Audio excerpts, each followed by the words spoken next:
25 साल का एक लड़का एक नेता के साथ नेहरू से मिलने गया, लौटा तो हाथ में लोकसभा का टिकट था। नेता जो आगे चलकर सूबे का पहला दलित मुख्यमंत्री बना, थैंक्स टू नेहरू का नाते। एक मुख्यमंत्री जिसने महादेवी वर्मा की कविता पर बोला और इंदिरा खफा हो गई, और फिर सीता पुल के उद्घाटन का मिथक बना, जो आएगा वो जाएगा। नमस्कार, मैं हूं शरद द्विवेदी और आप देख रहे हैं ललन टॉप के पॉलिटिकल किस्सों की खास सीरीज मुख्यमंत्री, जिसके इस अंक में हम बात करेंगे राजस्थान के मुख्यमंत्री रहे जगन्नाथ पहाड़िया की।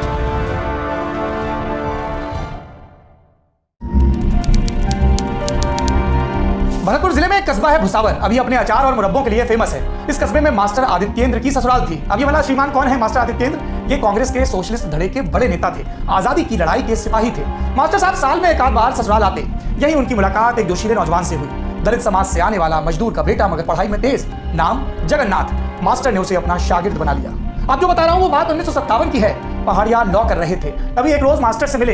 आदित्येंद्र ने कहा, हमारे साथ दिल्ली चलो, तुम्हें पंडित जी से मिलवा लाएं। पहाड़िया चल दिए। मास्टर जी ने उनका पंडित जी से परिचय करवाया। ये पंडित जी कौन है? इनका परिचय आपसे तो करवा दूं। देश के पहले प्रधानमंत्री जवाहरलाल नेहरू, सब पंडित जी बोलते थे उन्हें। नौजवान देखकर नेहरू पूछ पड़े, कैसा चल रहा है देश? पहाड़िया ने जवाब दिया, बाकी चीजें तो अच्छी चल रही हैं, लेकिन देश में दलितों को रिप्रेजेंटेशन ठीक से नहीं मिल रहा।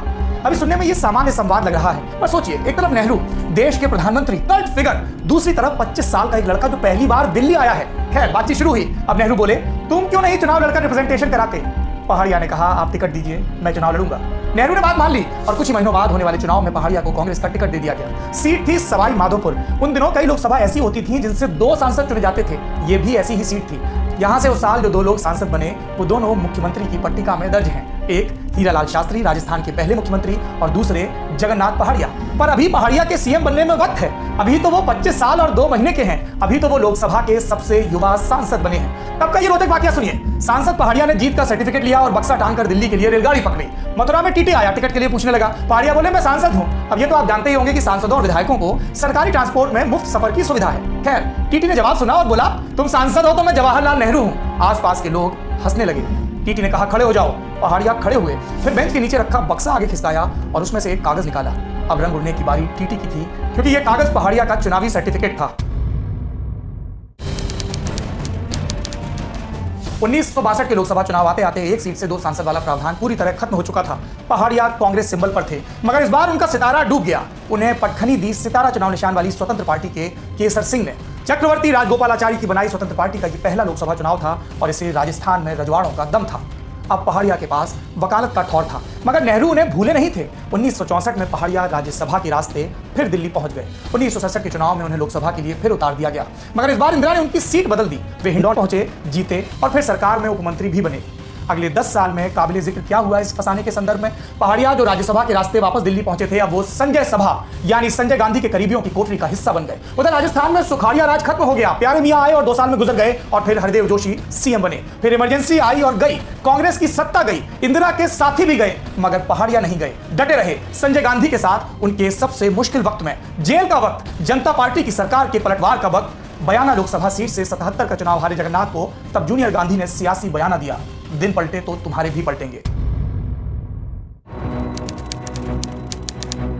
मई का आखिरी हफ्ता साल 1980, प्रधानमंत्री इंदिरा के नेतृत्व में कांग्रेस अब विधानसभा चुनाव भी दनादन जीत रही थी। लोकसभा की तरह यहां भी कमान संजय के हाथ थी, टिकट वितरण से लेकर मुख्यमंत्री चुनने तक। ऐसा ही एक चुनाव चल रहा था दिल्ली के राजस्थान हाउस में। चर्चा शुरू हुई। कुछ विधायकों ने फुसफुसाया एक नाम, रामकिशोर व्यास का, मगर तभी संजय गांधी की महीन आवाज गूंजी। सिर्फ 2 शब्दों वाला एक वाक्य, जगन्नाथ पहाड़िया। मीटिंग खत्म हो गई। लेकिन विधायक दल में यह सब होना तयशुदा स्क्रिप्ट का हिस्सा था। वरिष्ठ पत्रकार सीताराम झालानी ने एक वाकया हमें बताया जो इसकी तस्दीक करता है। संजय गांधी विधानसभा चुनाव में अजमेर में एक चुनावी रैली करने गए, फिर सर्किट हाउस पहुंचे। पत्रकारों ने पूछा, संजय जी, राजस्थान में कांग्रेस का सीएम फेस तो है ही नहीं। संजय ने फेस घुमाया। बगल में खड़े थे बयाना के सांसद जगन्नाथ पहाड़िया। उनके कंधे पर हाथ रख संजय बोले, अब तो यही राजस्थान संभालेंगे। संजय ने ऐसा क्यों किया? 3 वजह हैं। पहली, हरदेव जोशी के नेतृत्व में 77 का चुनाव हारे थे। दूसरी, पुराने चावल सुखाड़िया पर खुद मम्मी भरोसा नहीं करती थी और वह पहले से ही कोप भवन में बैठे थे। तीसरी, ये संजय गांधी थे। उनकी वजह, उनकी पसंद परंपरागत राजनीतिक तर्कों से उलट थी। उन्हें जम गया तो कभी लखनऊ की सियासत न करने वाले वीपी सिंह को सीएम बनाकर यूपी भेज दिया। जम गया तो पहाड़िया को जयपुर की गद्दी दे दी।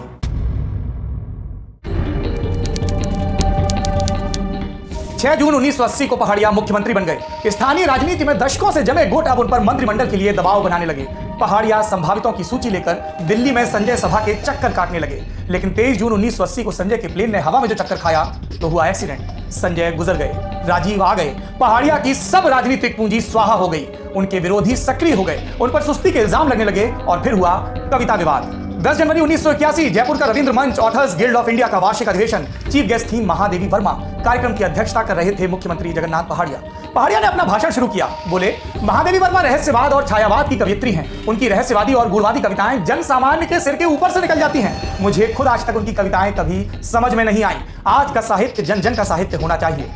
इस टिप्पणी पर वहां बैठे लेखक भड़क गए। मीडिया में भी खूब लानत मलानत हुई। महादेवी बुजुर्ग कवियत्री थी, इलाहाबाद की रहने वाली। इंदिरा उन्हें बुआ कहती थी। भतीजी तक भी बात पहुंची। उन्होंने पहाड़िया को तलब कर लिया। सफाई मान तो ली गई, लेकिन अब विरोधियों को भी दिल्ली दरबार में सुना जाने लगा।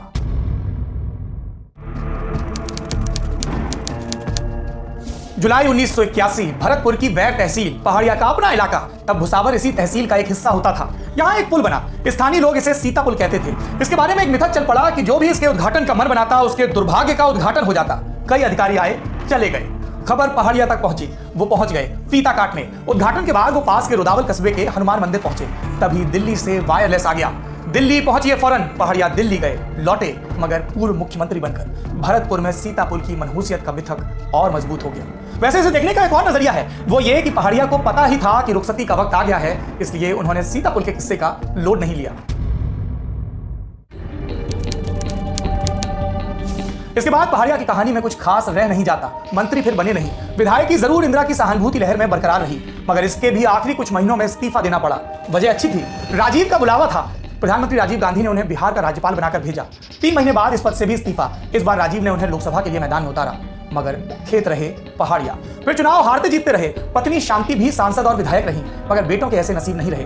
वैर विधानसभा में छोटा बेटा संजय हारा 2008 में। 5 साल बाद उसी सीट पर लड़ा बड़ा बेटा ओम प्रकाश, वो भी हारा। पहाड़िया आखिरी बार पेज 1 यानी सुर्खियों में लौटे 2009 में, जब उन्हें हरियाणा का गवर्नर बनाया गया। 2014 में वो रिटायर हुए, फिर जयपुर रहने चले गए।